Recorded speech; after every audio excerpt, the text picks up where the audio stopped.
All right, so when it comes to the VSL, the KPIs are a little bit more subjective, but for the funnel, we have some pretty hard metrics we like to go by. So for the advertorial, I like a click-through rate above 30%. Anything below that, we have to make a new one, all right off the bat.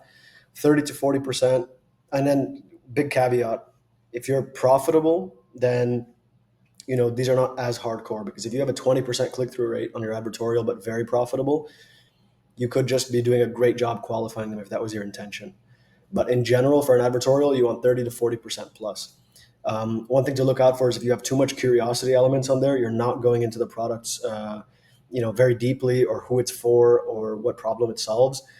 And there's a lot of curiosity in the headline and the image, and it's just, an overload of curiosity and not enough substance. You're going to have a higher click-through rate because they want to find out more, but that's not always going to translate to more sales.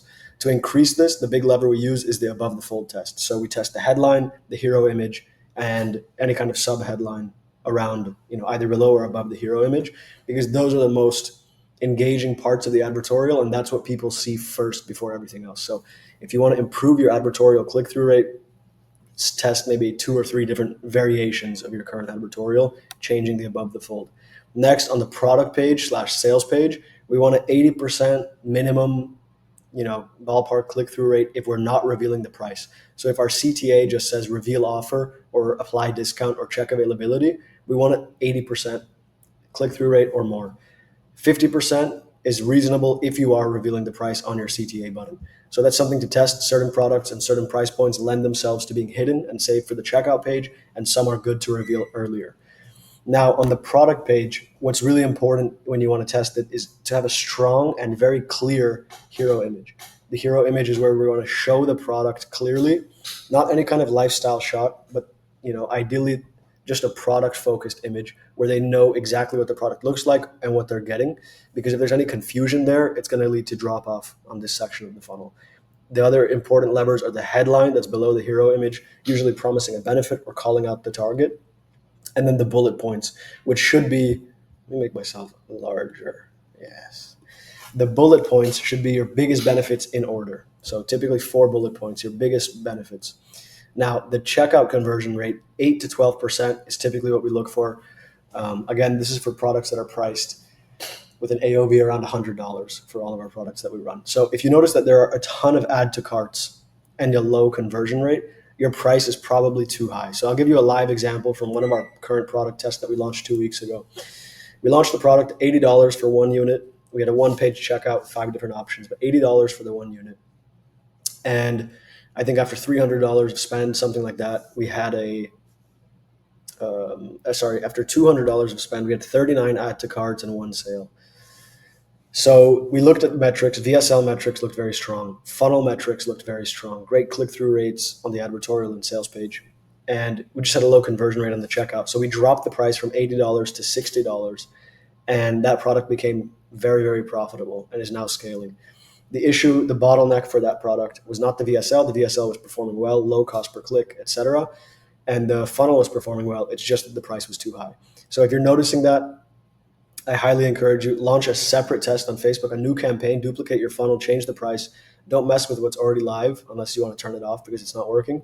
But you can just launch a new campaign to the new price and try and beat the control. Okay. So make sure everything is clear. So this is another one that if you're, going off a template, this is not going to be that much of an issue if you're just cloning someone's checkout. But if you're making your own checkout and you're adding all these elements and it's like confusing the customer, what do I actually get? If you're hiding the order summary in terms of the total of how much they pay, that can cause people to drop off. If they're not certain, this is exactly how much I'm paying, this is exactly what I'm getting, you're going to have some drop off there and a low conversion rate. So finally, for the VSL, the soft metrics like the click-through rate, the hook rate, the view rate, the average watch time, etc., very difficult to make objective decisions based on them. They're good to know. They can help point you in the right direction. They're like soft indicators, but you can't say this VSL works or it doesn't work.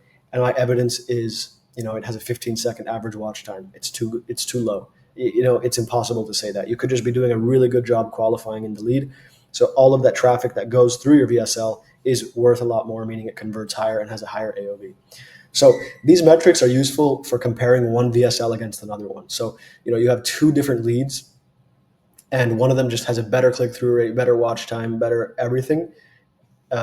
you can compare and you can say, okay, this lead is resonating more. Let's go more towards this angle in all our future assets. When it comes to cost per click, for a product between $50 and $100 AOV, I would say if your average AOV is like around $80, it should be below $2 and ideally below $1.50. And a very good one is below $1.